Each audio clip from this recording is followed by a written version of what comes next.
All right, let's talk racism. Now, I'm typically not the person that uses racism as an excuse because I don't like excuses in my personal life, period. And I also feel like the excuse of racism is overused. However, there's certain situations like with this Shiloh Hendricks situation where there's no other way to explain it.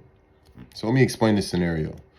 Shiloh Hendricks, a mother in Minnesota, was caught at a park on camera calling a 5-year-old the N-word because she disagreed with his behavior. Now, I do understand as a parent, you can take your kids to public places where there's other kids that were raised differently than your kids, that have different rules and bounds, and they can become extremely annoying to the point of frustrating, maybe even to the point of not liking the kid. But never in my life have I thought about calling a kid that was a different race than my children a racial epitaph because I disagree with their behavior. So let's move past the event.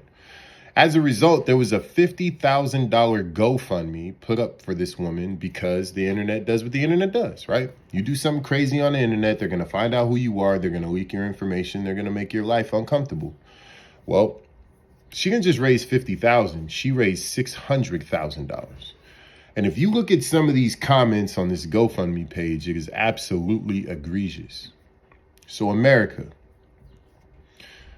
how far down this racist trough are we going to go where we find it acceptable to call children racial epitaphs? Are we so engulfed in our identity that children have no innocence or that children shouldn't have a standard as to how we treat them? I don't really give a shit what race you are as a child. You should be given grace because you're ignorant and because you just don't know no better in most situations. So, America, we got to do better. This is trash. There's no way that this woman should become pseudo-rich from doing something egregious to a child. America, we got to improve.